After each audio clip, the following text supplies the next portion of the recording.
me the hands you borrowed. Once upon a time, in a quiet village called Umudayoma, there lived a great king and his queen. They were blessed with a beautiful daughter named Princess Odiora. Odiora was loved by the people, admired for her beauty, and respected for her gentle heart. But unknown to everyone, a strange destiny awaited her. Every morning in the palace, her voice could be heard.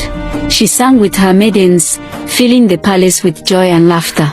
Singing was her happiness and the pride of the kingdom. Many men came to marry Odiora. Rich men, powerful men. But Odiora said no to all of them. I am waiting for the husband the gods will send. I will know him when I see him. Odiora always liked going to the stream. She went there often, just for fun, to relax, to enjoy the fresh air with her maidens. One day at the stream, Odiora saw a man. His name was Obunim. Their eyes met. Who is that man? I feel something I cannot explain. Odiora returned to the palace, but she could not sleep. Her heart was full of Obunim. Odiora asked her maidens, "Who is Obunim?" They said they did not know him. Do you know who Obuneme is? Where does he live? A month passed, and Odiora could not see Obunim. She decided to go to the stream again, just for fun. To her surprise, he was there. Their eyes met, and her heart leapt. A few weeks later, Odiora and Obunim fell deeply in love. They started seeing each other often. Their bond grew stronger every day. Obunim later told Odiora that it was time for them to get married. Odiora brought Obunim into the palace. She stood before her father and mother. With respect, she introduced the man beside her. She told the king and queen that Obunim was the man her heart had chosen. She asked them to bless their union. 1 week later.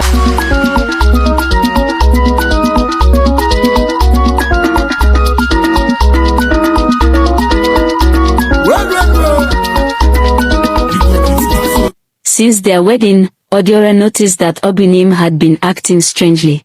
Something about him felt different. After 1 week, Obunim told Odiora they must visit his home.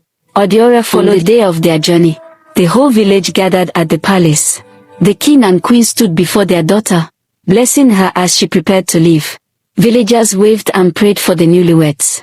Drums sounded softly as Odiora and Obunim began their journey.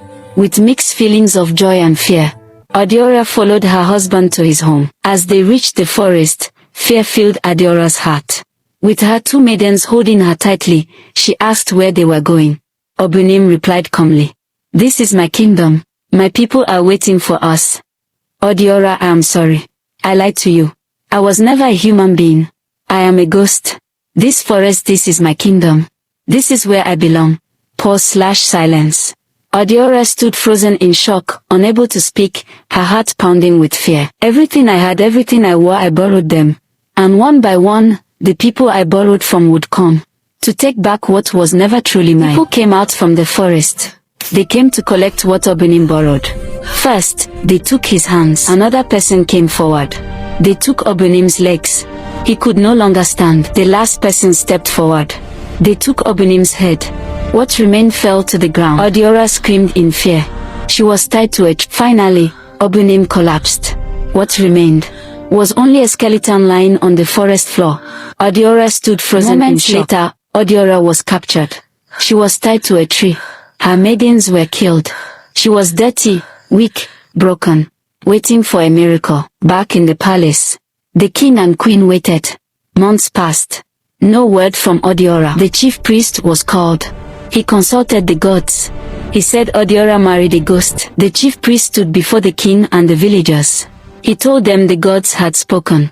He said the princess was still alive, but she was trapped inside the evil forest.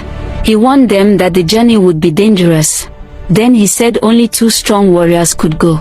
Warriors with courage and a fearless heart, to bring the princess back home. Inside the shrine, the chief priest cooked the warriors for the journey. With herbs, chants, and fire, he strengthened them for the dangers ahead. As dawn broke, the 2 warriors set out for the evil forest. The king, queen, elders, and villagers stood watching, praying for their safe return. Hope followed them as they disappeared down the forest path. Inside the forest, the warriors fought fierce evil spirits. One warrior was badly wounded, but they pressed on. After a fierce battle, the warriors defeated all the evil spirits. Silence returned to the forest. Princess Odiora, tied to a tree, weak, dirty, barely breathing. The warriors untied Princess Odiora from the tree. Weak and exhausted, she leaned on them as they carried her through the forest. Every step was filled with hope and fear, moving her closer to safety. The battle had taken its toll. One of the warriors, injured from fighting the evil spirits, could not continue. He stumbled, fell to the forest floor, and breathed his last. His bravery saved lives, but his journey ended there. The remaining warrior did not hesitate. With all his strength, he lifted Princess Odiora onto his back. She was weak, her clothes torn and dusty, her hair messy from the ordeal. Step by step, he carried her through the dense. At last, they arrived at the palace. The king and queen's eyes widened with disbelief and joy. Their daughter, Princess Odiora, was alive, safe. Tears streamed down their faces as they ran forward to embrace her. Villagers and elders cheered, their hearts filled with relief and happiness. The warrior who had saved her stood humbly, exhausted but proud. In that moment, the palace was filled with laughter, tears, and celebration. After all the fear and pain, joy had returned to Odiora. 1 week later. Odiora later married the brave warrior who saved her.